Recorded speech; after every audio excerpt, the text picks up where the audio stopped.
Sebab of course bila nak buat benda ni akan ada cabaran. Macam sekarang lah kan. Akan datanglah pembuli-pembuli luar yang akan kata cah keting dengan kita kan. Dia akan tumbuk kita supaya jangan buat. Sebab kita akan jadi kompetitor baru. Maksudnya secara realitinya kata orang lain dah lari jauh kat depan jauh, lah. jauh kat kiri. Macam lumba lari lah kan. Patutnya bila tembak pistol tu kalau sama-sama lari ada persaingan lah sikit kan. Tapi dah kalau 3-4 orang dah lari kat depan, kita baru nak lari kat belakang, chance untuk jadi kata dalam top 10 tu rendah lah. Macam mana nak survive lah, macam mana nak maneuver ni kan. Try lah, ejah kot sana, ejah kot sini. Yang penting benda tu. So itulah, jadi orang kata apa, the weak suffer what they must lah. Sebab kita weak kan.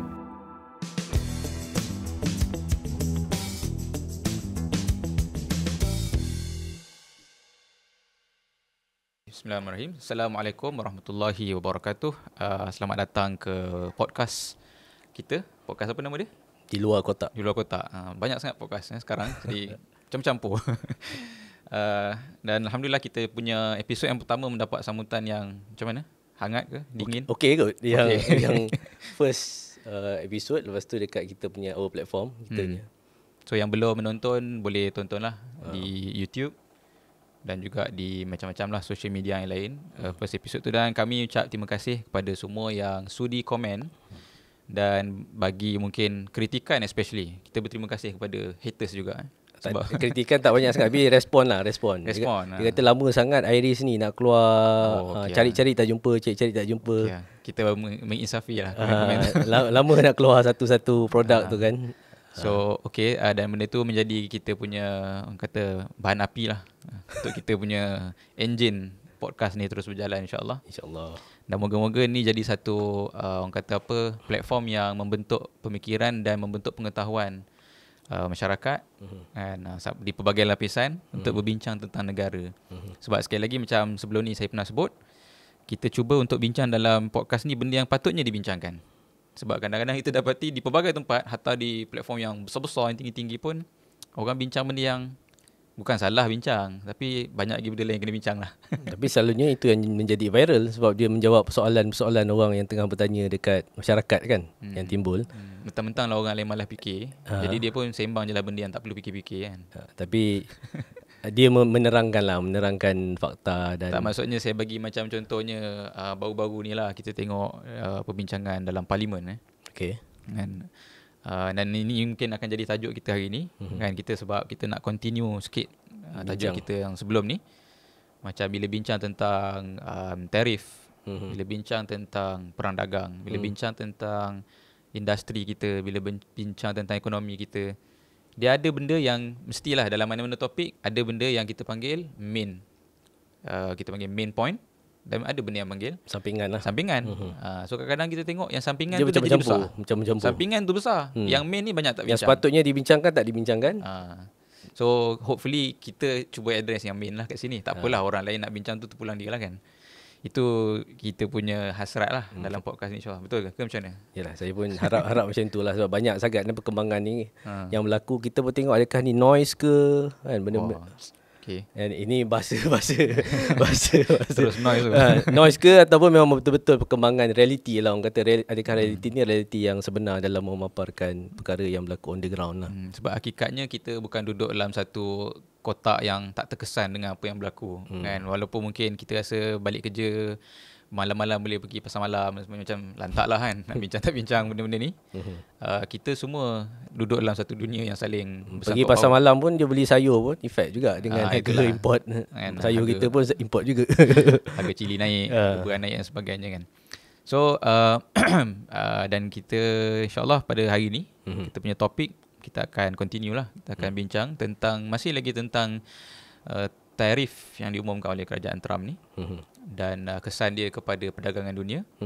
Dan lebih spesifik pada hari ini mungkin sebab minggu lepas kita yang episod lepas kita cerita agenda dia lah kan, basically apa sebenarnya yang dia nak buat tentang perang dagang ni, tarif, perspektif Trump. So hari ni kita lihat kepada mungkin lebih kepada perspektif kita sendiri dalam melihat isu yang berlaku dan macam mana kita nak bincang benda ni. Orang kata bukan yalah, memang bukan bincang kosong, tapi bincang apa yang macam saya sebut tadi, apa yang sepatutnya kita bincang dalam isu ni. Sebab bila kita angkat perbincangan yang tadi sampingan tu, dia tak akan pergi, mungkin dia punya perbincangan tu bila orang sibuk dengan benda-benda yang bukan the root cause benda tu, dia tak akan pergi kepada jawapan sebenar lah, macam mana kita nak menghadapi situasi ini. Maknanya boleh jadi kita jadi sekadar sembang kan kalau macam tu kan. Situasi sebenar benda lain. Situasi yang sebab sebenar, bincang benda lain. Apa sebenarnya yang berlaku tu lah. Tu kita harap kita boleh bincang ke arah tu. Okay, so based on that, antara perkara yang mungkin berlaku lah, dan mungkin ada yang tanya, bincang lagi benda ni, berapa lama nak bincang benda ni. Actually sedang berlaku lah benda ni ialah pada peringkatnya sangat awal. Kan, segala yang berlaku ni panjang lagi ceritanya.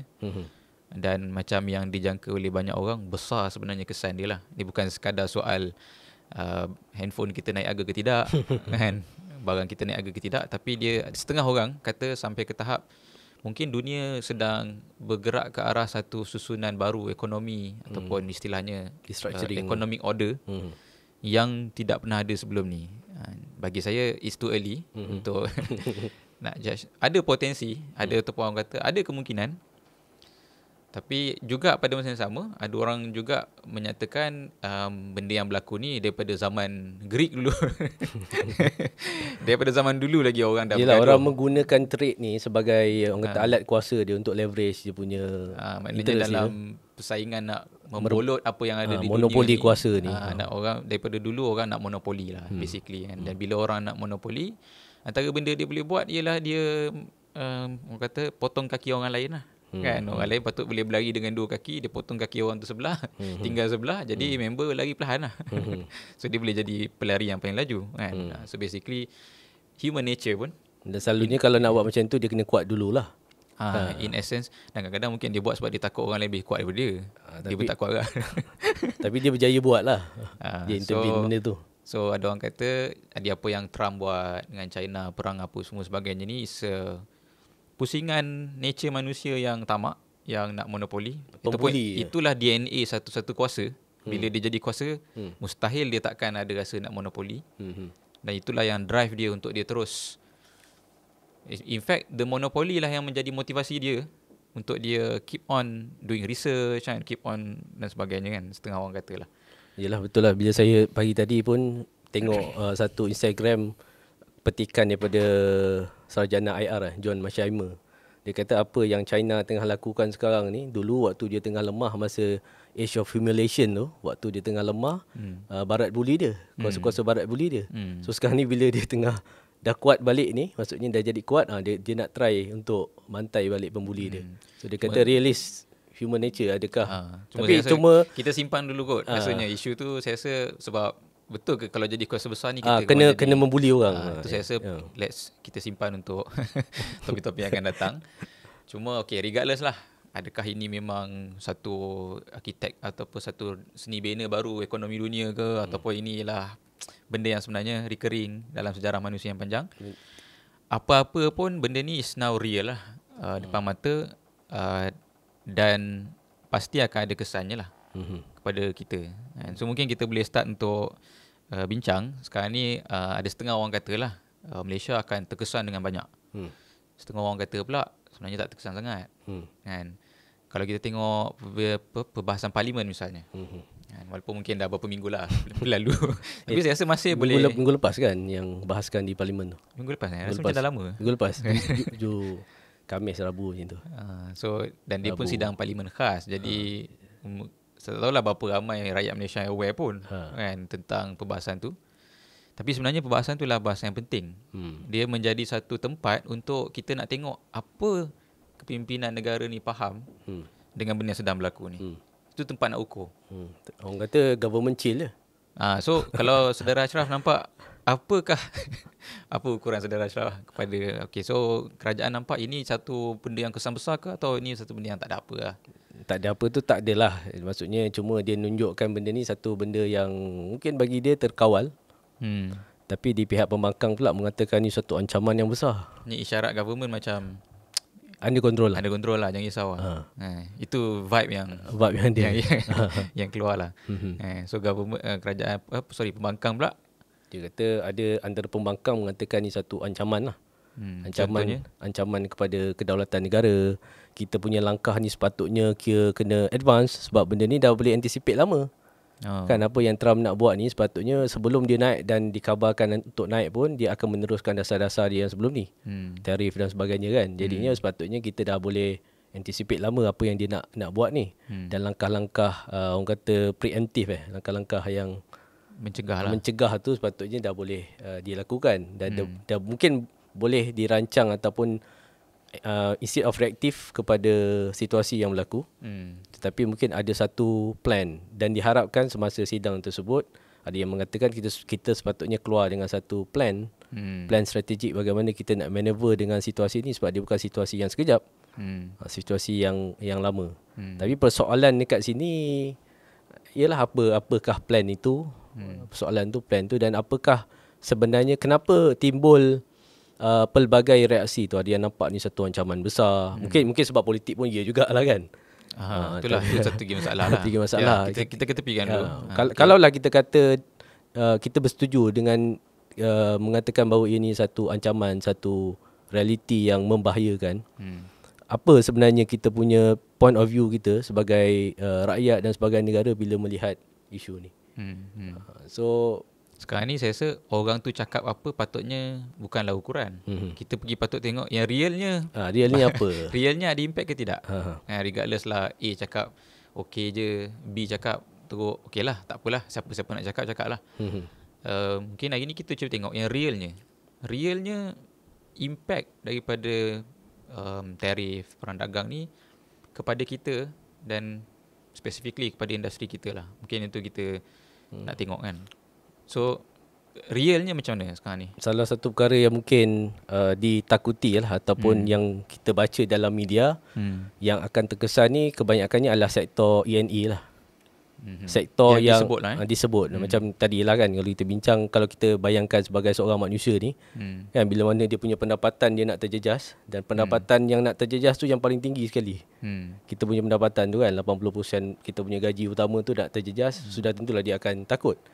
So dalam point kita, negara kita dalam sektor ekspor kita menunjukkan bahawa sektor E&E ni, manufacturing ni menyumbang kepada hampir 40% kita punya pendapatan. Daripada so consider as main income lah. Main income 1.5 trilion kita 40% daripada sektor E&E. Okey lah, electrical and electronics, pemasangan lah, electrical and electronics. Dan nampak benda tu, kalau kita pun rasa risau lah tentang benda tu.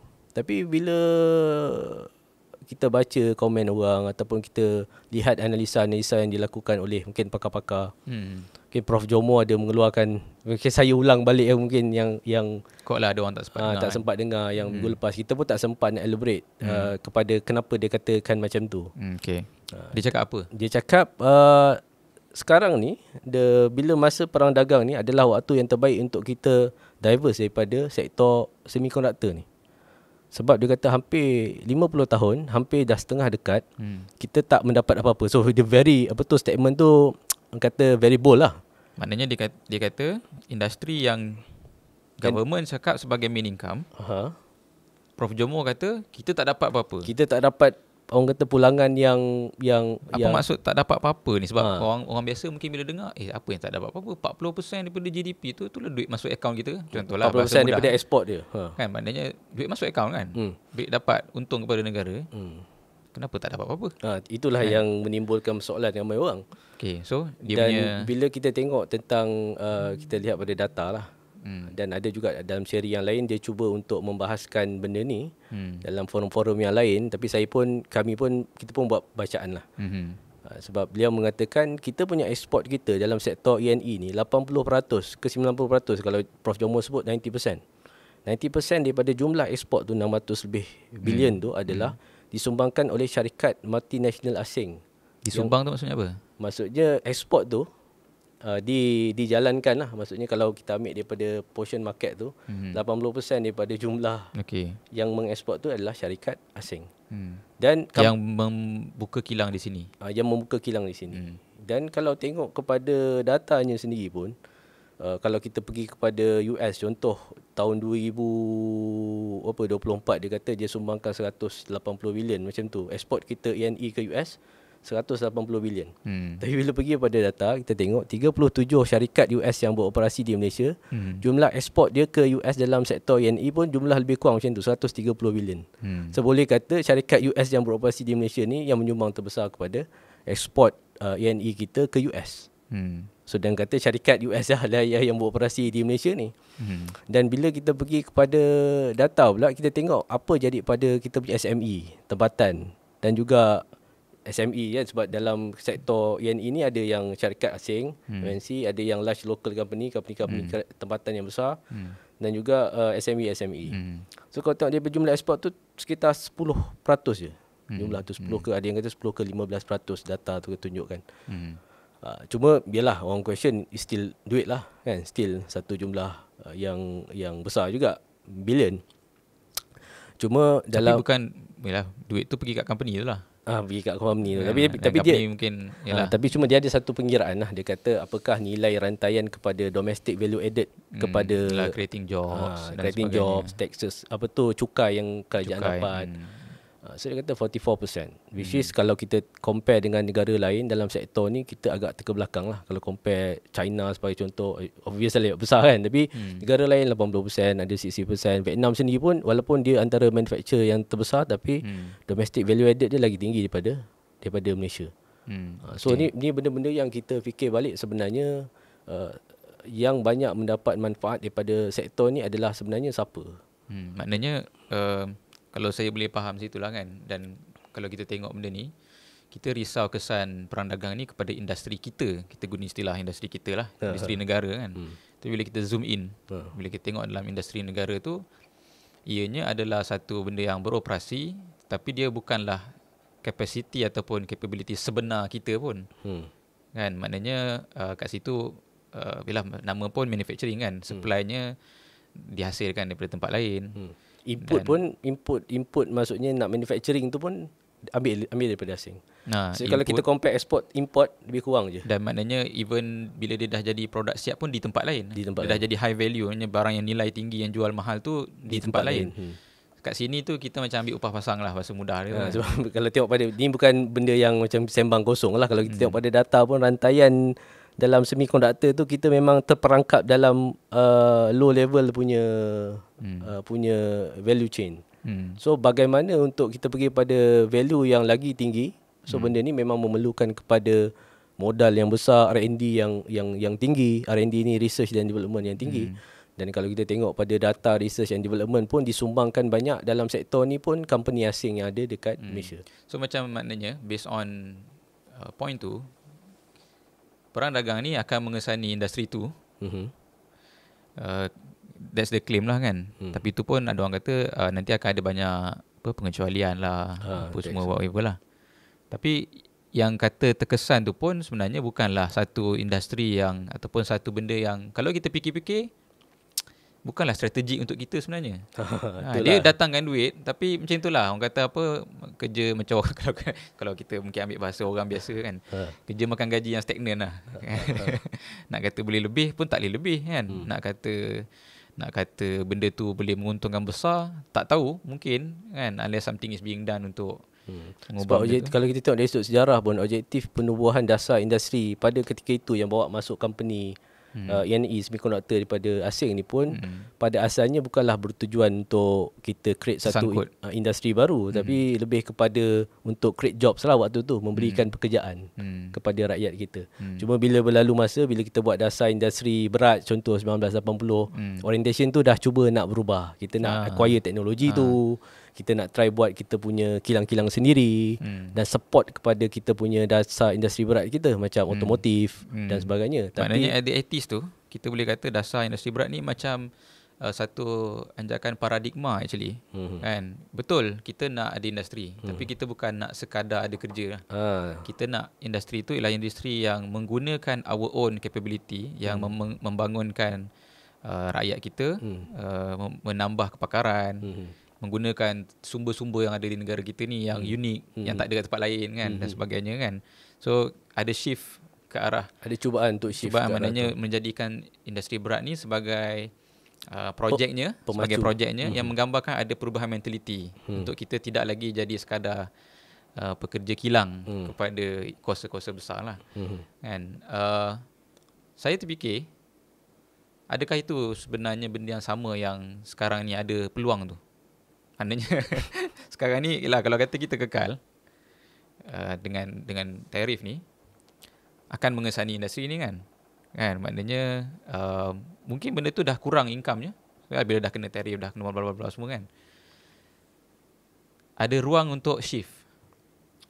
Dan first shift pertama sebelum betul-betul ni ialah shift dari sudut patutnya kita fikir industri kita ni macam mana. Betul tak? Betul. Saya rasa itu benda yang sepatutnya kita question. Sebab yang jadi mungkin perbahasan sekarang ni tentang industri ni, macam mana kita nak alih kepada value added yang seterusnya. Kalau kita sebut pada tahun 1980, benda situasi itu, sebab kita pun dengan Korea, dengan Taiwan, dengan Jepun, Korea dan Taiwan lah, specifically kita start dengan permulaan yang hampir sama. Kalau kita masih berterusan lakukan seperti apa yang mereka lakukan, berkemungkinan layaklah untuk kita cakap kita boleh catch up. Kita ada our own industry. Own industry kita. Sebagaimana Taiwan ada dia punya, dia boleh kata dia ada national industry yang betul. Tak semiconductor. Korea pun boleh kata macam tu. Tapi kita otomotif pun tak, apa pun tak kan. Maknanya kita banyak kita bergantung lah pada orang lain untuk membawa masuk kepakaran dan produk dan sebagainya, supply dan sebagainya. Okay. Dan saya rasa itu yalah dah terlambat lah. Maksudnya jauh lah kita tinggalan. Maksud macam mana kita nak ada cadang, maksudnya kita pouring a lot of capital dekat dalam tu, tapi diorang kata kita ada masalah dari sudut. Macam mana? Tak faham. Maksudnya bagaimana untuk keluar daripada rantaian rendah tu. Okey. Untuk masukkan capital ataupun tanam modal dalam strategi dia, maksudnya R&D kena banyak, capital kena intensif untuk dia. Maknanya bersaing juga dalam industri yang sama tu. Cuba juga untuk bangunkan juga. Dan juga bangunkan local companies. Okay. Tapi maksudnya secara realitinya, kata orang lain dah lagi jauh kat depan jauh kat depan. Kita ada setengah saya baca, kita dah kehilangan lah banyak first mover advantage tu kan. Maknanya orang yang mula awal ni calon berlari lah kan. Patutnya bila tembak pistol tu, kalau sama-sama lari, ada persaingan lah sikit kan. Tapi dah kalau 3-4 orang dah lari kat depan, kita baru nak lari kat belakang, chance untuk jadi kata dalam top 10 tu rendah lah. Dan dapat sijil finish lah. Dan company-company besar yang dikatakan besar tempatan itu pun, maksudnya dia punya solution dia bila tanya, okay, sekarang ni kita punya tenaga pakar tak ramai. So apa yang dicadangkan adalah kita bawa masuk daripada Taiwan, daripada negara-negara yang macam ni. So benda ni pun sekali lagi kita fikir, adakah sebenarnya dia serve kepada industri kita, kita punya talent kita, local talent. Dan dialah kalau kita fikir soal pendapatan, mungkinlah akan benda tu boleh maintain. Saya rasa tu yang jadi masalah. Bila sekarang ni kita fikir tentang industri ni ialah untuk supaya kita kekal ada pendapatan. Betul lah, manusia ataupun as a nation, kita memang perlukan kepada kemasukan ekonomi ataupun pendapatan ni lah. Yang diukur biasanya dengan GDP, KDNK dan sebagainya lah kan. Cuma kalau dia kalau dalam society ni kan, orang-orang yang dia tak kisahlah dia boleh fulfill ke tidak dia punya kehendak, asalkan ada duit untuk beli makanan tengah hari, beli makan malam, beli sarapan, cukup lah. Betul tak? Yelah, maksudnya maknanya dia ada life ambition. Contohnya kita ambil analogi orang lah, saya rasa nak bagi mudah faham. Dia masa kecil dia pandai melukis, dia pandai buat khat contohnya, dia pandai seni dan sebagainya kan. Tapi bila dia datang ke dalam satu masyarakat yang benda tu tak ada tempat sangat, useless dalam tu yang bagi gaji banyak ialah orang yang pandai buat coding contohnya. Ataupun yang pandai let's say pandai bertukang lah, katalah kita ambil simple lagi kan, mesin lah kan, pandai selenggara mesin, pandai selenggara mesin dan sebagainya. So kalau dia tak kerja yang tu, dia tak ada duit. Nak makan apa kan, nak kahwin, nak besarkan anak dan sebagainya. So dia pun kerja lah, okey lah, fine lah, betul lah, kau kena ada duit lah, nak sara hidup. Tapi pada masa yang sama, banyak benda terpendam dalam diri dia tu tak dikembangkan. Kan? Sebenarnya itu orang kata apa, istilah dia tu lah, maknanya potential lah, potential power. Istilah dia kan, potential power yang ada dalam diri, sumber yang terpendam tu tak dibangunkan. So bila kalau dia kata okey lah, kalau aku tumpu pada kerja ni sebab kerja ni lah yang memberi aku makan, okey lah, fine, memang dia boleh hidup sampai mati pun macam tu kan. Tapi adakah dia boleh menghasilkan sesuatu yang hebat kalau dia kekal dalam keadaan macam tu. Boleh je, dia cubalah naik mula-mula jadi apa, penyelenggara biasa, lepas tu penyelenggara kanan contohnya. Kemudian jadi penyelenggara tua ke apa, whatever lah, sampai semua orang hormat. Tapi still banyak benda yang kalau dia unleash benda asal yang terpendam dalam diri dia, mungkin sebenarnya pendapatan dia jauh lebih besar daripada dia jadi bos dalam bidang penyelenggaraan. Betul tak? So saya rasa itu problem cara fikir kita dengan industri sekarang ni. Dan saya rasa sebab apa benda ni, maksudnya kehendak kita tu, yelah sepatutnya kehendak kita yang tadi tu yang hebat, yang apa kan, yang daripada kecil dia tu ada banyak bakat. Tetapi bila tiba certain age, dia orang kata terpaksa tunduk dengan reality, dan orang kata ni lah kau pandai kat sini sebenarnya. Ni yang boleh bagi kau duit. Apa yang sebabkan benda tu? Lah kalau kita tengok tadi contoh tadi pun saya bagi the environment dictate dia untuk macam tu. Okay. So dia kata sebenarnya yang paling bagus yang jadi penyelenggara ni. Kan? Ni bukan nak kata jadi penyelenggara tak bagus, ni just contoh lah kan. Bukan nak kata jadi engineer ni apa ni, tak lah. Maksudnya dengan maksud dia boleh jadi lagi hebat daripada maknanya ada someone higher, someone from higher ranking, dia dah ada design dia. Dalam design dia tu, pelukis seni apa contohnya ni, kau bawa masa aku je. Di negara mungkin pada orang tu lah. Pada orang ni lah. Tapi saya cakap dia pada orang ni kan. So orang ni dia ada design dunia ataupun kata company yang dia nak ni, role yang diperlukan A, B, C, D, E, F. Member ni punya bakat M. Jadi buat apa dia nak kembangkan, nak bagi ruang apa? Dia kata kepada semua orang bahawa sebenarnya A, B, C, D, E, F ni lah kita punya kemampuan berdasarkan sumber kita, ni yang patutnya kita buat. Dia tentukan role. Kan, dan dia kata awak sebenarnya sangat pakar buat E ni. Kan, dia pun jack lah. Kawan tu ikut. Kawan tu pula macam kecil-kecil dah dia cakap macam tu. Kan, tapi itulah bila bosan-bosan dia lukis. Kata aku pandai lukis ni, tapi tak apalah, ada orang cakap memang macam tu kan. Kata ini kita ni sebab kau tengok tangan kau kuat, nampak? Kau kalau pegang mesin sikit dah boleh pusing dah. Lepas tu kerja kau sebenarnya. Jadi dia grow up assuming bahawa itulah dia punya role. Rupa-rupanya itu dalam design orang tadi ni, design someone higher ni. So yang berlaku pada kita negara-negara yang pernah dijajah ni benda yang sama lah. Bahkan ada yang setengah kata bukan negara bekas dijajah, we are still being colonized. Kita negara yang masih dijajah. Sebab jajah tak jajah ni apa penentuan dia? Penentuan dia ialah sejauh mana kau masih serve the idea penjajah tu, betul tak? Betul. So regardless kau dah declare merdeka ke tidak, kau ukur lah, are you still serving the idea kepada penjajah tu? Jawapannya saya rasa dah ramai orang sebut pun yes. Ya, dah kalau kita tengok dari sudut kita kaji sejarah pun dasar British. Saya terfikir kan, macam industri kita yang menjadi main export kita kan, contoh macam palm oil. Macam getah ni komoditi kan. Maksudnya dia adalah evolution daripada ekonomi, daripada penjajahan. Dan dia dikembangkan. Adalah certain mungkin dah tak relevan sekarang macam tin kan, export tin dan sebagainya. Tetapi ada benda-benda lain tu dikembangkan daripada era penjajahan dan era selepas merdeka. So dia bukan satu industri yang memang, kecuali oil and gas lah, kita mungkin boleh bincang benda ni. Saya rasa sebelum pergi situ sebab sebelum masuk palm oil dan sebagainya pun ada perbincangan dia, dan mungkin kita boleh panggil orang untuk tanya sebab somehow ada rationalnya kan. Tanah kita ni ada tanaman tertentu yang memang kita je boleh tanam in a good way.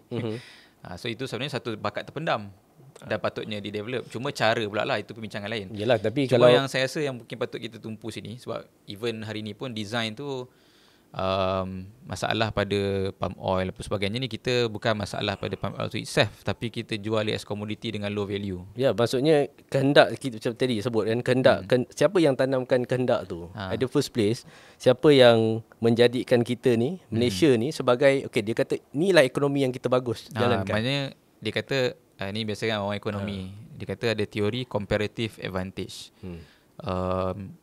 Kalau semua orang nak buat semua benda, jadi tak efisien lah. Jadi kita pun agih-agihkan tugas, specialty. Jadi setiap negara ada kelebihan dia. Dan kalau ditumpu buat benda tu dengan baik, efisiensi akan meningkat, menjadi boleh produce lebih. Dan bila dicantum-cantumkan dengan barang yang dibuat oleh negara lain yang dibuat dengan baik, maka jadilah global economy yang makmur lah. That's the basic idea lah, kalau saya boleh secara loosely saya sebut lah kan. Cuma masalah sini, comparative advantage atau kelebihan itu, adakah kelebihan yang kita identify dengan kehendak kita dan juga cara kita faham diri sendiri, ataupun dia advantage yang dikatakan ataupun dipaksakan ke atas kita. That's the issue. That's the issue. Itulah yang sebenarnya sekarang sedang berlaku, dan kesannya ialah menyebabkan apa industri yang kita bangunkan. Kan? So kalau pergi balik pada catatan-catatan kolonial kan, dia akan menggambarkan orang-orang bangsa Melayu yang duduk di sini ni dia agrarian. Yalah, malas kan, bercucuk tanam, and then dia tak suka nak lebih-lebih. Jadi tak suka lebih-lebih ni kau boleh lah untuk tanam-tanam pokok, okey lah kan, pukul keluar pagi, pukul Zohor balik dah. Kan. Tapi dia tak tahu keluar pukul 4 pagi. Dia bangun. Maknanya nak kata kau tak boleh buat kerja yang intensif, yang kena sampai burn out. Itu kita orang bangsa Eropah steady je, tak masalah benda tu. Kan. Tapi kau memang jenis ada ceiling rendah lah, dia kata kan. Dia dah bagi tanamkan profil ke bangsa tu macam tu kat sini. So kita pun secara tidak sedar ataupun mungkin secara sedar, kita menerima design tu. Dan situasi yang sama pun macam sekarang, macam yang company China datang ke Malaysia, dia kata orang Malaysia ni tak boleh kerja kuat lebih daripada apa yang sepatutnya dia orang buat dekat China tu. Satu lagi yang ditanam pada kita ni bukan orang pandai. Kan, bangsa kamu ni bukan bangsa yang penghasil ilmu. Boleh produce kamu boleh belajar dengan baik. That's why kami buatkan sekolah untuk kamu lah. Good learner.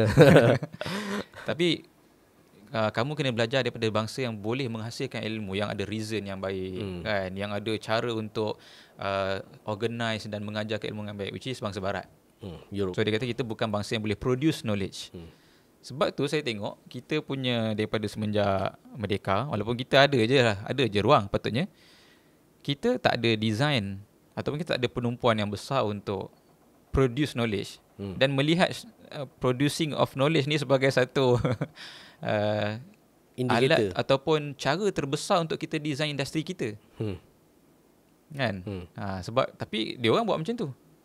Kan, dia orang buat macam tu. Jadi apa-apa yang berasaskan knowledge base, biasanya banyak industri yang kita bangunkan ni bukan berasaskan knowledge base. Dan saya lah, sefaham saya, niat masa 80-an buat dasar ke arah industri berat ialah untuk spur, kan, ataupun untuk istilahnya spur ni maknanya kita rangsang untuk trigger atau untuk merangsang satu budaya. Kita kena kaji satu budaya, kita kena produce our own understanding tentang sains dan teknologi tanpa bergantung kepada knowledge luar. Kan, supaya kita boleh produce barang-barang industri berat dan sebagainya. Dan dengan itu akan terlaksanalah budaya yang sama ke dalam industri-industri yang lain, termasuklah pertanian. Kita belajar untuk produce something yang baru berbanding kita belajar untuk just gunakan dia punya maknanya alat-alat. Kita menjadi discoverer and inventor rather than kita menjadi user and consumer in term of industry. Sebab sekarang ni hakikatnya walaupun kita ada industri kita ialah industri yang pengguna. Kita mengguna supply orang lain, mengguna ilmu orang lain, mengguna teknologi dan alat orang lain. Cuma kita boleh hasilkan produk lah. Dan produk tu kemudiannya kita ekspor dan sebagainya. So kalau kita tengok di barat ataupun hatta kalau macam contoh kita tengok Taiwan misalnya kan, industri semiconductor dia bukan pengguna, at least not in the sense that dia menggunakan ilmu teknologi, sebab yang tu dia develop. Kan, maksudnya saya baca tak silap saya almost 40% daripada 40% yang tinggi sangat. Saya tak ingat, tapi satu jumlah yang saya tengok jumlah yang besar digunakan oleh Taiwan masuk dalam R&D. Yelah. Saya tak ingat kalau salah number ni kan. Dia sebab by persen pun kalau kita tengok Malaysia punya persen kepada R&D 1% daripada kita punya GDP, which is lebih kurang 13 point lebih bilion. Dan kalau compare dengan contoh Korea 5.5%. Saya tak tahulah GDP Korea berapa. So 5.5% daripada GDP Korea. So lagi banyak lah. Dan kita punya sasaran dari sudut R&D tu kita nak pergi pada 2% paling at least. Dan sekarang ni 2% daripada GDP ni sangat rendah lah basically lah. Rendah lah Malaysia. So kalau kita tengok di Taiwan, maknanya saya baca ni 80-an tu dia tabur duit yang sangat banyak dalam education. Sebab dia nakkan adanya orang-orang yang sendiri create. Jadi you have to educate them early lah kan, daripada awal dan sebagainya. Kemudian R&D kan, maknanya kaji, innovate, dan juga infra. Kan, infra-infra yang memungkinkan kajian ni ditranslate menjadi industri, menjadi produk dan industri. Kan, so diinvest awal benda-benda macam ni semua. Cuma dia dah tak perlu guna. Saya rasa benda yang sama pun kita letakkan waktu kita buat dasar industri berat Highcom tu. Kan, waktu tu banyak kita spend untuk bukan saja dari sudut R&D kan, kita try untuk wujudkan even universiti pun, universiti teknikal untuk cater industri ni. Tapi somehow kita tengok kenapa dia tak. Ya, saya rasa apa yang berlaku ialah masa tu kita ada satu asas dasar yang baik. Kalau saya punya penilaian lah, mungkin ada yang tak setuju, tapi saya rasa kita ada asas dasar yang baik.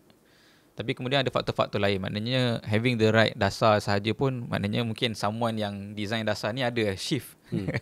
Tapi kalau political institution, orang-orang lain, kan, hatta macam kita pun secara geopolitiknya does not align dengan shift yang kita cuba nak buat ni, dia pun akan menjadi masalah lah dan tak menjadi benar. Dan saya rasa itu yang berlaku. Maknanya ada intention, ada some rough idea apa patut kita buat. Tapi faktor-faktor lain ni tidak dapat diwujudkan. Kan? Maknanya political will misalnya, kehendak. Sebab of course bila nak buat benda ni akan ada cabaran. Macam sekarang lah kan. Akan datanglah pembuli-pembuli luar yang akan kata cah keting dengan kita kan. Dia akan tumbuk kita supaya jangan buat. Sebab kita akan jadi kompetitor baru. Kan? Kita dah jadi alternatif baru kepada pasaran dia dan sebagainya. So apa kesediaan kita untuk berdepan dengan tu? Saya rasa itu cuba disediakan masa tu. Cuma internally pula ada masalah kan. Ada kelompok-kelompok dalam ni yang sebenarnya jadi pengkhianat kepada agenda nasional kan, dan selling out. Dan dia buka contohnya industri, dia push. Maknanya banyak faktor-faktor lain lah. Cuma saya rasa lah, saya fikir benda ni mungkin lebih dalam daripada faktor-faktor tu. Mungkin dia berpunca daripada salah faham kita tentang makna mungkin pedagang mandiri, makna mungkin lebih basic macam free trade tu sendiri. Maksudnya trade tu sendiri apa? Sebab kan saya baru baca satu buku yang ialah sebelum pergi trade, maknanya industri tu dia selesai. Yalah, orang tak faham mandiri tu. Maksudnya sekarang ni, maksudnya kalau dia punya orientation dalam melihat kepada industri ni berpunca daripada mungkin satu dia faham letak industri tu apa. Maknanya dia tadi yang kalau patah balik tu, industri ni sebab nak cari makan ataupun sebenarnya untuk utilize develop potential yang unik bagi dia. Sehingga dia sendiri boleh tentukan apa dia nak buat. Sebab bila dia boleh tentukan apa dia nak buat, sebenarnya dia pun boleh design untuk a bigger income pun kalau nak. Satu. Dan yang kedua, kalau keadaan berubah pun, dia ada kemampuan untuk tidak terikut atau tak terikat dengan keadaan yang berubah. Maknanya mungkin someone change the rule. Macam sekarang lah berlaku. Orang ubah peraturan supaya dia ni dah tak boleh nak kecil makan. Tapi kalau orang yang boleh kontrol, orang yang ada banyak leverage istilahnya, dia tak terkesan. Maknanya keluarlah rule baru, naiklah power baru ke apa dan sebagainya, sebab dia ada kemandirian dia. Menentukan. Dia tidak tergantung, dia tak berlaku kebergantungan yang besar. Mungkin ada some things lah dia perlu pada orang lain, tapi mostly dia boleh kontrol, so dia boleh survive. So dia boleh kembang aja, macam not affected lah. Basically macam kita tengok macam China sekarang lah, kalau bahasa mudahnya kan. Trump boleh buat apa dia nak, orang lain boleh lah, tapi dia cakap lah apa yang nak cakap. Dia ada cara untuk dia survive. Bukan sekadar survive, tapi dia boleh tentukan pula game seterusnya. Ini maksud ada industri yang betul. Kalau saya faham lah, yang saya rasa itu pun yang sebenarnya dipahami oleh orang yang real buat industri lah. Kan? Maksudnya kalau contoh kita faham makna industri yang betul daripada aktis tu, contohlah kita kata yang buat dasar tu faham. Okey. Maksudnya, dan orang yang meneruskan dasar tu meneruskan kefahaman yang sama. Sudah tentu walau apa yang berlaku secara politiknya, kita percayalah situasi politik ni memang semua negara mengalami problem lah. Even Korea pun sekarang ni, dan daripada dulu pun. Tapi dia ada national, macam saya sebut tadi, dia ada kehendak rakyat dia yang kuat untuk sebab tu saya ukur, kalau maknanya saya ukur betul lah. Jadi nak ukur betul tak betul tu ikut yang realnya patutnya macam mana lah. So kadang-kadang ada setengah benda kita nampak macam betul. Bila dikatakan tu macam betul, so kita ukur perkembangan dia. So bila kita tengok perkembangan, rupanya tak pergi ke situ.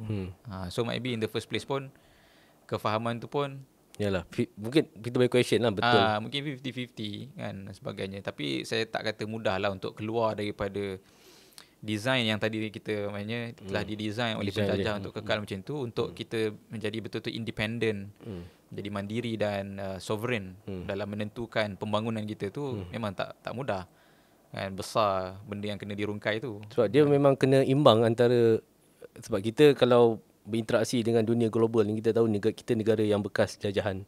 Kita tak, secara powernya pun tak asimetri dengan kuasa-kuasa besar yang memang dah jauh lebih advance daripada kita bila berinteraksi dengan ketika mereka. Okay. Dan yalah, sebenarnya kalau kita pandai menggunakan peluang dan ruang bagaimana untuk mencapai industri mandiri pada waktu mungkin 80s ke sebagainya, mungkin kita boleh mencapai kepada hasrat tersebut. Dan sebenarnya kalau to be fair lah, banyak masa tu dah identify pun. Even yang semiconductor sekarang ni di Malaysia, yang saya dengar cerita lah, pada awalnya kita dengan Taiwan sama-sama mula, kan. Saya rasa intention sama, intention Taiwan sama, intention kita sama. Cuma somehow in the middle we drop.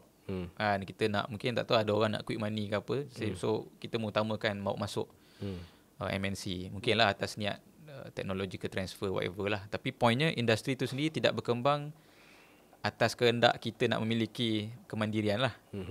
Of course making money, ada duit, tapi kita tak boleh tentukan dah. Dan bila jadi kes macam sekarang ni, perang dagang ni, kita jadi orang yang macam mana nak survive lah, macam mana nak maneuver ni kan. Try lah, ejah kot sana, ejah kot sini. Yang penting benda tu. So itulah, jadi orang kata apa, the weak suffer what they must lah. Sebab kita weak kan. Kalau kita diberi pilihan lah, maksudnya mungkin sekarang ni lebih kepada intervention lah, kepada situasi realiti yang ada. Tapi kalau tadi ni kita tengah describe lah, kita tengah what describe is happening dan kenapa benda tu jadi. Kenapa ialah sebab cara kita tengok industri ni, cara kita ukur apa patutnya industri ni buat, is basically tak betul lah. Tak betul dalam konteks menjadikan negara kita negara yang kuat, negara yang fully utilize potentialnya, sumber-sumbernya. Tu dia punya tadilah, kalau kau ada yang loss lah, kita bincang banyak. Kalau kau ada yang loss, saya rasa nak rehat dulu ke sebelum, kalau kita, itu point dia ke, saya rasa boleh je kalau kita nak sambung. Kita rehat sekejap kot kan. Rehat sekejap kot. Okay, kita sambung dulu. Okey, kembali semula setelah tadi saudara Ashraf mengambil nafas. Penat dengar tu, dia dengar. Tapi memanglah saya akui bincangan-bincangan yang membuatkan kita kena fikir balik ni, dia kena slow-slow sebenarnya. Saya kesian kan. Dan kita bukan sembang lah, walaupun nampak macam sembang kedai kopi kan. Tapi kita real lah. Kita ni cakap atas dasar kita nak membangunkan negara dengan tulus lah. Berapa banyak sebelum kita research yang ada, cuba nak try untuk rumuskan tu, mencabarlah. So okay, sekarang ni kita tengok tadi perbincangan tadi tu banyak masalah, the wrong interpretation, cara yang tak betul melihat industri dan sebagainya. Mungkin Saudara Ashraf ada banyak baca juga yang saya dengar lah, dan mungkin part of your research pun kan, sebahagian daripada kajian pun ialah tentang kalau negara-negara lain lah, okay lah, kata negara yang tak pernah dijajah ni kan, sebab tadi kata isunya sebab kita dijajah, that's why design tu macam tu. Okay, apa contoh yang mungkin boleh kita tengok pada negara-negara yang pemikirannya bebas, jadi dia buat assuming dia design benda yang betul lah ni. Apa contoh yang mungkin kita boleh buat, apa kita boleh tengok lah. Itulah contoh macam saya pernah buat research tentang, kita mengkaji perbandingan 3 negara ni. Okay. China, kuasa besar lah, US dan juga Israel. Okay. Dan antara yang mungkin kita boleh ambil contoh kalau kita pergi macam Israel, dan bila kita kaji 3 ni, kita lihat mereka tu ada satu persamaan dalam membangunkan industri ni. Okay. Maksudnya dia dalam bangunkan industri tu, dia seolah-olah ada letakkan satu vision. Yang tadi ni bukan sekadar vision untuk macam saya sebut tadi, vision sekadar untuk menambahkan pendapatan, tetapi vision dia untuk menjadi sebuah negara yang kuat, dan bukan saja tadi maju ni dari sudut ekonomi dan sebagainya, tapi negara yang berdaulat juga. Contoh macam Israel, kalau kita tengok, dan kita pun tahu antara sebahagian daripada trend normalisasi Israel, ataupun bagaimana Israel nak normalize hubungan dengan negara-negara Arab. Dia nak Arab normalize dengan dia. Dia nak Arab normalize hubungan dengan dia. Walaupun kalau kita fikir mungkin 50 tahun lepas, waktu dia orang masih berperang, semua orang anggap Israel ni musuh. Tapi bagaimana dia boleh tukar that scenario menjadikan negara Arab bergantung kepada dia dari sudut, bukan saja dari sudut ekonomi, tetapi juga dari sudut teknologi dan juga persenjataan. So menarik kalau tengok, sebab Israel ni sebuah negara yang barulah, yang boleh katakan maksudnya haram dan baru, dan diinstall daripada somewhere, daripada mana diinstall dekat Palestin ni. Dan kita tengok dia punya evolution of industry dia, sebab cara dia lihat negara dia waktu tu kecil dan dikelilingi oleh musuh-musuh dia yang dikatakan sangat kaya dengan pelbagai sumber, minyak dan sebagainya.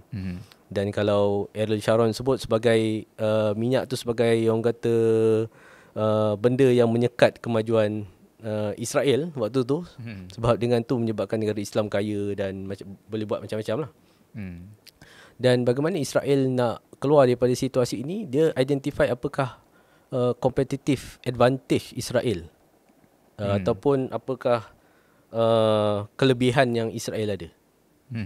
So bila dia tengok balik kepada population dia pada waktu itu, rata-rata population dia pada waktu itu adalah population yang mempunyai tahap pendidikan yang tinggi lah. So dia bagi contoh waktu tu macam engineering kan, engineering dia bagikan per kapita penduduk di seluruh dunia. Israel pada waktu tu ada jumlah engineer yang paling ramai dekat dunia per kapita banding dengan negara-negara lain waktu tu. Dan engineer ni sendiri datang daripada pelbagai tempat lah, sebab dia orang migrate kan, ada daripada Soviet, ada daripada US, Silicon Valley. Engineer bukan saintis engineer waktu ni, kalau ni kata engineer lah, engineer dan juga saintis-saintis yang datang lah. Tambah. So engineer ni maksudnya dari sudut mungkin pekerjaan lah. Tapi saintis tu mungkin dia buat research dan sebagainya kan. Teruskan. Bagaimana dia bangunkan industri dia pada waktu tu, dia identify satu, Israel ni memerlukan satu industri yang boleh jadikan dia kuat dan boleh memastikan keselamatan dia dekat rantau tu. Dan dia pilih, dia cuba untuk buat pelbagai industri tapi tak berjaya. Dan akhirnya dia orang identify teknologi yang dia orang sepatutnya bangunkan adalah dalam teknologi tinggi persenjataan untuk industri pertahanan. So mereka fokus. Contoh yang tak berjaya apa? Waktu tu dia try untuk buat pembuatan manufacturing juga. Tetapi masalahnya pada waktu tu adalah mereka tak kawal sumber. Resource terhad dan sebagainya. So menyebabkan dia tak ada. Sebab saya ingat naturally sebuah negara yang dikelilingi oleh negara-negara yang hostile, main prioritinya memang security. Dan apa-apa yang nak dipikirkan, nak dikaji, nak dibuat innovationnya ialah supaya boleh improve keadaan dia selamat dan tidak boleh diancam lah. Hence, therefore, dia pun pergilah pada waktu tu dia punya security tu, industri tu banyak disupply oleh US. Pada waktu tu lah. So dia ingat dengan lah US dah secure dia waktu tu. So dia buat ni saya tak berapa clear zaman bila. Itu zaman-zaman awal tu, pada waktu tu. Awal ni, kalau awal masih post World War II lah. So dia try dan dia fokus kepada industri tinggi lah, teknologi tinggi. So dia kat situ dia wujudkan satu tempat yang dipanggil sebagai Silicon Wadi di Israel. Dan syarikat itu sehingga ke hari ini adalah syarikat yang kawasan yang ada concentration tinggi industri teknologi yang terdapat di sekitar Tel Aviv. Dan kebanyakan waktu tu dia punya teknologi tinggi dia dalam ICT lah, yang related kepada R&D. Benda tu macam mirror apa yang berlaku di Silicon Valley di US. Sebab dia kenapa sebab dia? Sebab kebanyakan daripada saintis-saintis ni memang dari sana pun. Itulah saya rasa. So dia itulah actually jadinya dia menggunakan Silicon Valley itu sebagai incubator dia lah. Dia ada satu program incubator, maksudnya saintis-saintis dia akan duduk dekat sana training, after that while dah ada ni dia akan balik ke Israel untuk buka startup yang banyak dalam teknologi. Atau dia extended version of Silicon Valley lah. Dia kena baca bersekali lah, sebab yang terlibat dalam Silicon Valley pun kebanyakan saintis-saintis diorang. So ini contoh lah satu study case Israel, macam mana dia menilai dia punya industri, sebenarnya bukan industri Israel, industri Yahudi lah. To be more precise, Yahudi, to be more exact, Jewish industry actually. Sebab itu yang define industri national. Dan itu satu bincangan. Dan sebab potensinya pada bangsa tu. Betul. Kan? Dia melihat waktu tu, kalau tengok yang datang tu pun bukan daripada satu tempat je kan, macam daripada Europe, daripada Russia, daripada US, dan semua tu dia nilai apakah kekuatan-kekuatan yang ada pada. Sebab Israel is just satu state yang baru yang sebenarnya lah mana ada apa sejarah dia. Kan, no history, no. So kalau nak kata apa sumber, apa potensinya apa, ialah sebenarnya pada hakikatnya sejarah dan potensi bangsa Yahudi itulah. Kan, so dia extend ataupun dia gali dan dia design industri based on apa yang dimiliki, advantage yang dia ada lah. Dan dia orang memang dah menguasai bidang sains ni lama pun kan, sebelum World War I lagi dan sebagainya. Pemikiran sains dan sebagainya, fizik. Itu satu contoh lah. Satu contoh lah. Lain macam contoh kalau kita lihat macam China, dia ada Zhong Guanchun ZGC. Model maksudnya dia buat satu resemble juga dengan apa yang ada dekat Israel. Maksudnya dia buat satu science park yang ditentukan hala tujunya dengan industri pertahanan. So sebelum ini lepas zaman Mao Zedong lah. Sebab dasar zaman Mao development dia began in the early 80s. Maksudnya lebih kurang kita sebelum tu dia bukan negara industri lah. Dia lepas Xiaoping, Deng Xiaoping open up market dia, ekonomi, dan kemudian 80 ni basically sama lah macam kita start juga waktu tu 80s untuk dasar industri berat. Tapi hari ni dia far jauh daripada apa yang kita tengok. Dan kalau kita tengok pun even sekarang ni dalam pattern dia, ataupun dalam dia pergi contoh pada macam contoh AI pattern.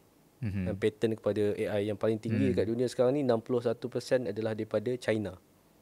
AI maksudnya kalau kita lihat dah sekarang lah. Sekarang lah kan. Ni sekarang ni, dan 21% US dan selebihnya negara-negara lain dekat dunia. Obviously bukan dia orang yang bermula untuk secure banyak pattern dalam AI, setahu sepengetahuan saya lah. Tapi sekarang dia yang memegang pattern tu. Pattern terbesar.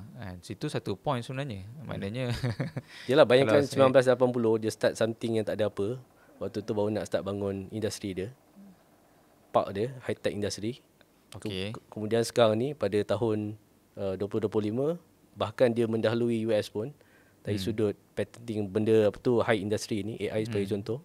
So bagaimana dia boleh pergi kepada benda tu lah. So bila kita baca balik, China sendiri ada satu dasar dia untuk dia menjadi sebuah negara yang bukan sekadar tinggi dari sudut pendapatan, tetapi bagaimana dia menggunakan benda ni sebagai orang kata trade power dia lah. Menjadi sebuah negara yang kuat. Sebab biasanya sebelum ni orang faham industri China ni lebih kurang je cerita macam Malaysia. Kan, memanglah made in China. Kan, tapi the design, dia apa semua bukan daripada dia pun kan. Kalau ada pun ialah dia imitate. Kan, dan maknanya bukannya ada dihasilkan knowledge pun, bukannya ada teknologi daripada dia pun kan. Dan dulu even 10 years back pun kan, 10 tahun yang lalu, banyak company-company yang memiliki teknologi tinggi ni buat kilang di China is for cheap labor kan, for mungkin 10-20 tahun yang lalu lah.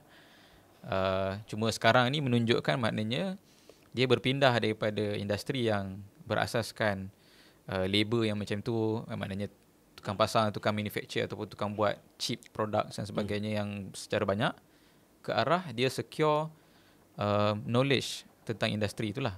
Betul. Dan ini sendiri pun diakui oleh yang Tim Cook kan, CEO Apple. Bila orang kata Apple buka company dekat China sebab murah. Tapi dia kata bukan sebab murah, sebab dia kata lebih senang kalau nak kumpulkan engineer dalam kepakaran tu berbanding kalau cari kat US tak jumpa. Dia 100 orang nak panggil, 1000 orang nak panggil, readily available. So kat situ menunjukkan China bukan sekadar producing cheap labor, tetapi dia juga menghasilkan knowledge dalam bidang tersebut. So itu satu take away lesson yang sangat penting sebenarnya. Bila kita kata satu negara atau kuasa nasional itu ada industri, yang menjadi lubuk penting dalam industri itu ialah knowledge. Kan, mungkin kalau pun dia tidak menguasai knowledge, dia boleh hasilkan benda.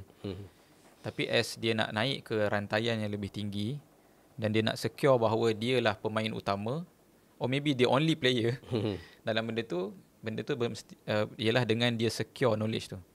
Dan kadang-kadang orang guna istilah secret trade, trade secret, dan sebagainya lah, intellectual property, proprietary knowledge. Yang ada benda tu akan boleh proprietary knowledge tu maksudnya necessary knowledge yang diperlukan untuk certain industry. Kan, maknanya kalau orang lain tak ada, dia tak boleh buat. Maksudnya kalau dalam industri high tech tu, maksudnya dia pergi kepada the core teknologi lah maksudnya. Macam contoh buat kereta lah. Contoh saya bagi ni, dulu saya belajar bila buat kereta kan. Jepun buat banyak syarikat kereta. Okay, kita tahu Toyotanya, Honda, Daihatsu dan sebagainya. Kenapa kenapa Malaysia tak boleh buat kereta macam Jepun buat kereta? Walaupun dulu katalah kita dah hantar engineer, kita lagi belajar buat kereta. Kenapa kita masih tak boleh buat kereta sepenuhnya macam Jepun contohnya? Kat mana problem dia? Sebab kita tak control knowledge yang tadi lah, property knowledge tu. So dia knowledge ni pun ada banyak level lah kan. So knowledge yang level paling utama lah. Knowledge boleh pincang panjang lah ni. Tapi knowledge yang menjadi asas wujudnya industri tu, dan untuk survive, namanya advanced knowledge yang boleh survivekan industri tu, itulah yang menyebabkan dia memiliki industri tu. Walaupun sebenarnya contoh yang pasang Toyota ni, banyak parts dia bukan pasang kat Jepun pun. Bukan dihasilkan oleh Jepun pun. Kan ada kilang kat Thailand, ada kilang kat Malaysia, ada kilang sebagainya kan. Dipanggil dia apa? Istilah dia tu dia pecahkan lah. Dipecahkan supply chain tu. Dan dia sebenarnya pada dia tu ada apa? Pada dia tu knowledge tu je.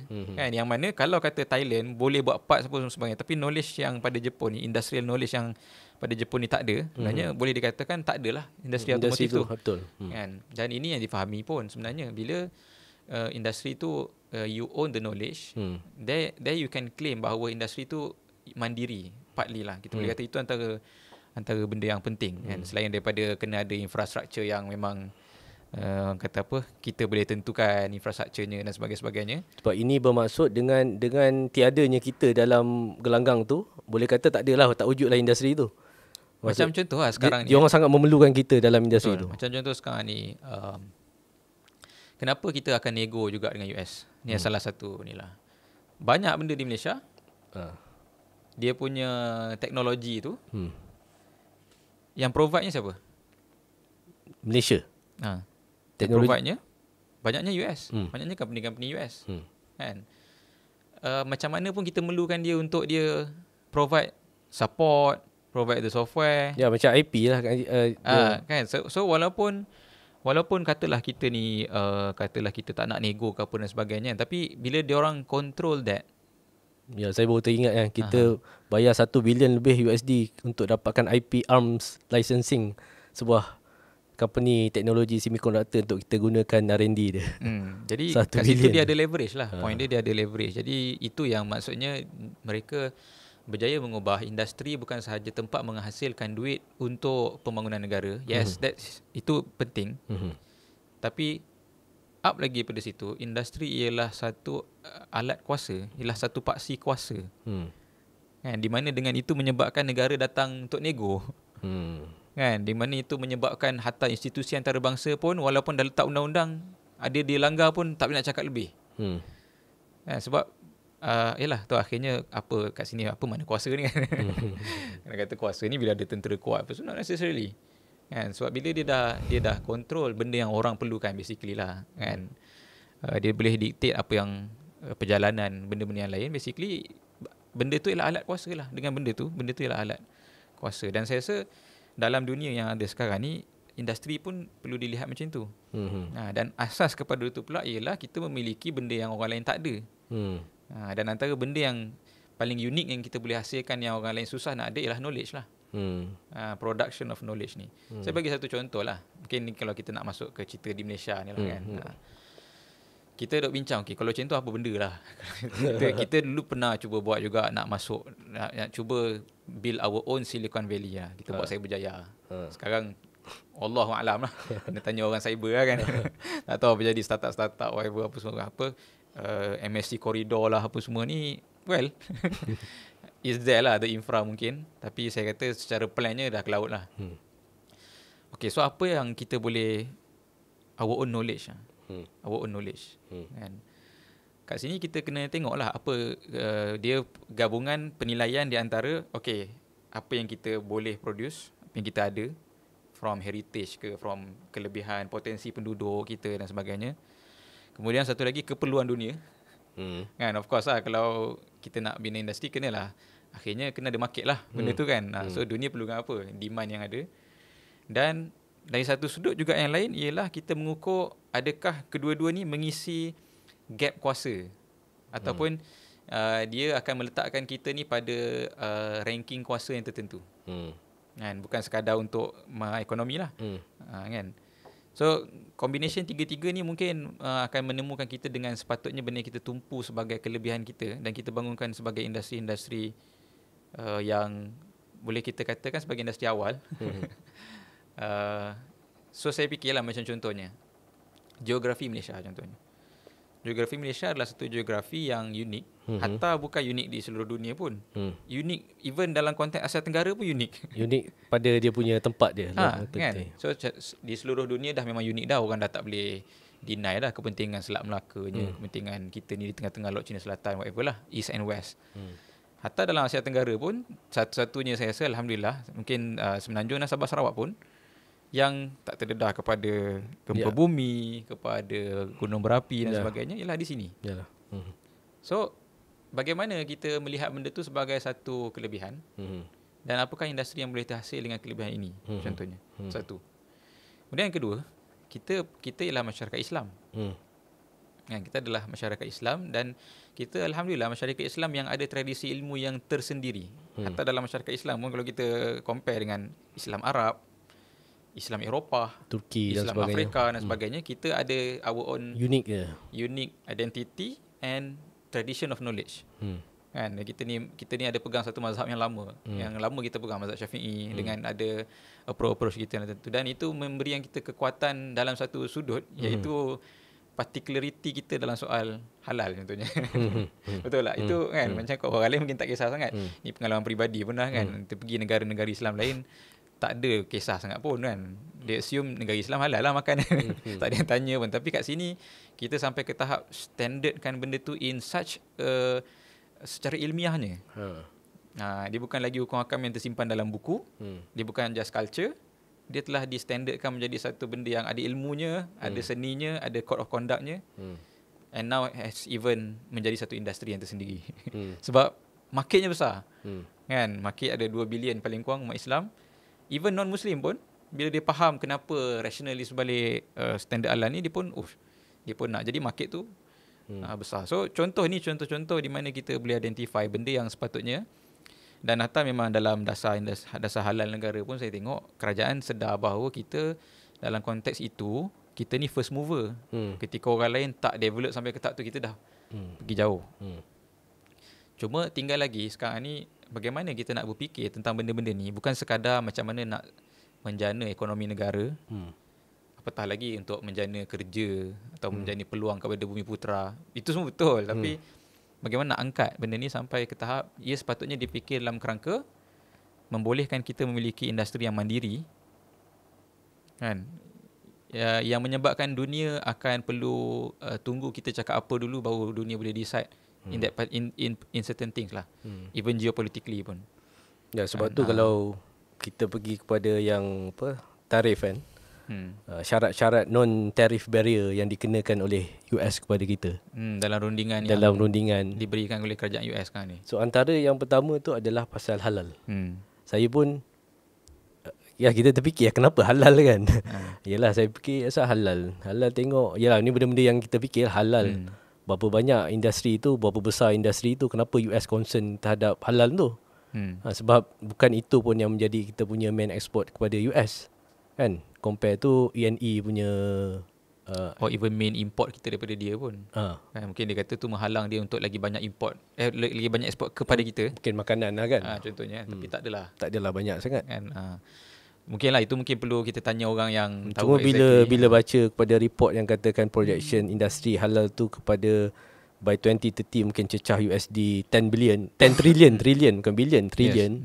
So apa sebenarnya yang, sebab halal actually is something yang more than just product.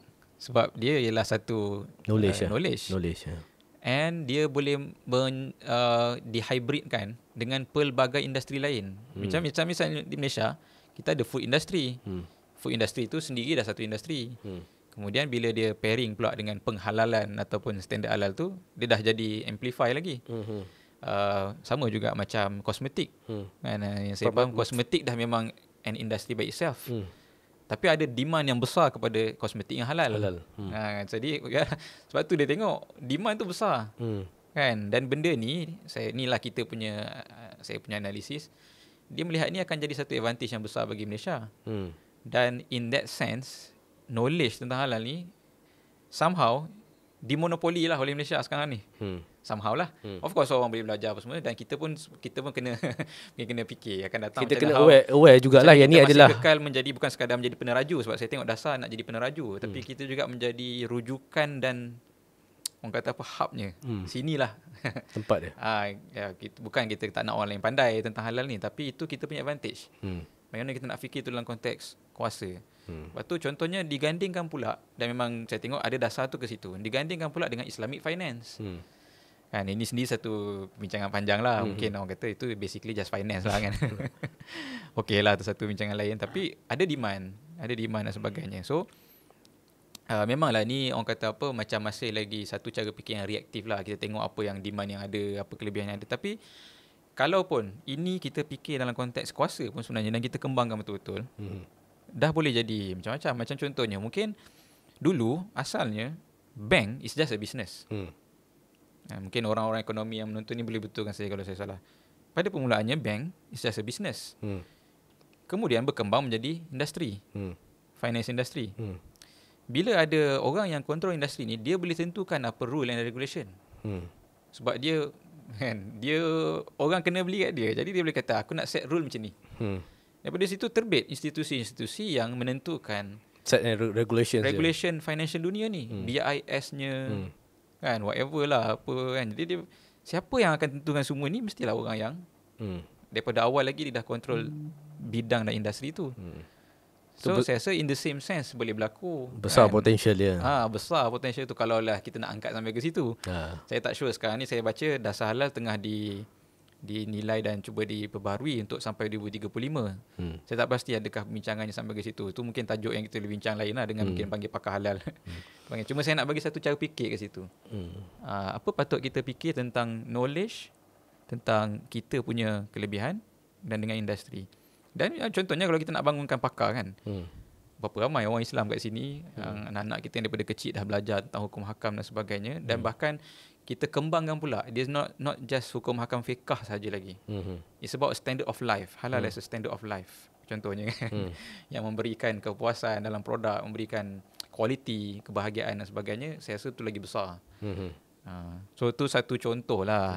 Patutnya fikir industri ni macam mana, contoh je kan. Contoh kalau kita boleh pergi pada lain contoh kan, yang orang sebut-sebut sekarang ni, macam kita negara maritim, kemudian kita ada sumber bumi rare earths yang sekarang ni dikatakan 800 bilion potensi USD. So macam mana cara? So sebab tu saya bagi contoh tadi tu, saya rasa contoh yang dah kira paling dekat lah tu. Sebab dia dah real lah pun. Even kerajaan pun acknowledge kita punya itu supposedly menjadi industri yang strategik yang patut dikembangkan. Cuma dia hanya tengah fikir kembangkan secara ekonomi je ke, atau boleh ke pergi sampai jadi Yelah, orang kata kalau K-pop pun dulu orang bayang, orang ingat entertainment je. Sekarang industri dia K-pop is a leverage. Ya, anime sendiri pun Jepun pun. K-pop is a leverage untuk kerajaan Korea. Besar.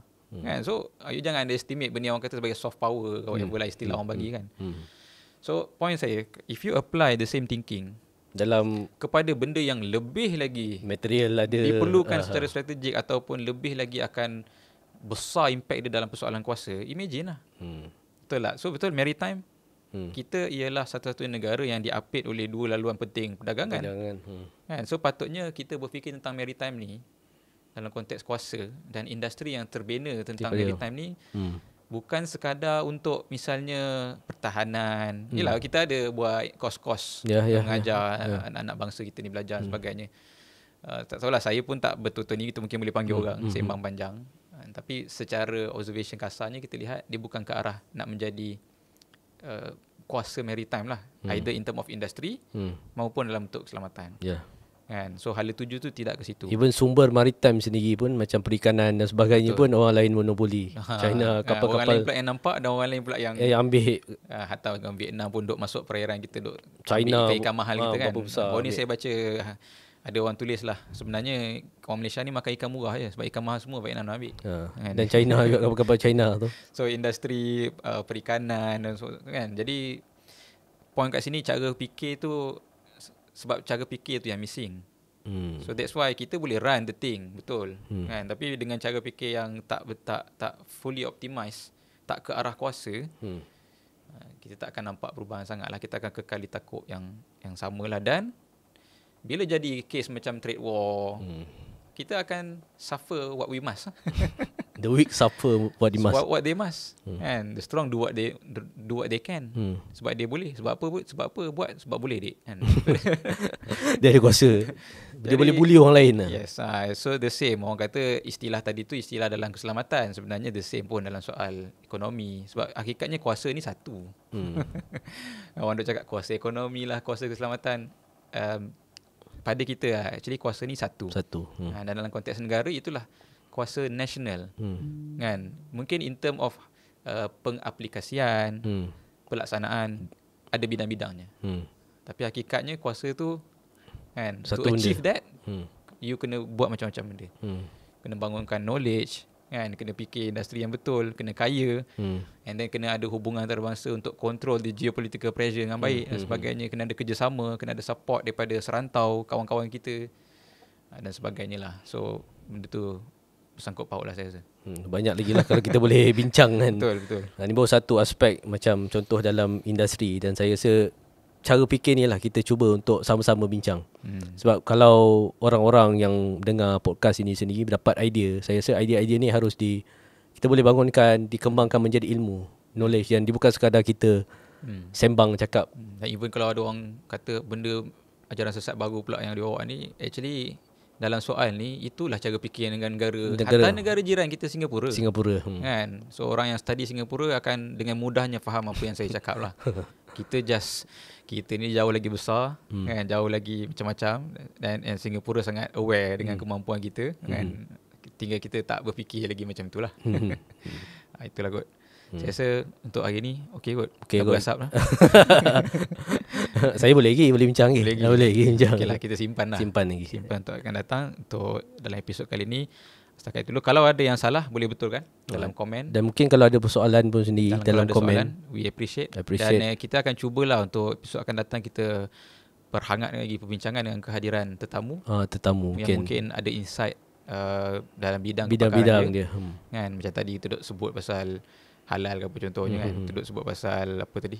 Manufacturing, pasal semiconductor. Mungkin ada sudut pandang yang boleh sama ada sebenarnya membenarkan lagi apa kita sembang ni.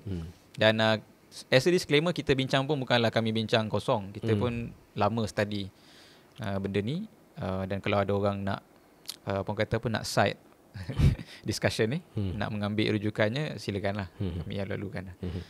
So ada apa-apa lagi? Okay, tak ada. Mungkin kita boleh sambung nanti, InsyaAllah. Okay, terima kasih banyak. Assalamualaikum warahmatullahi wabarakatuh.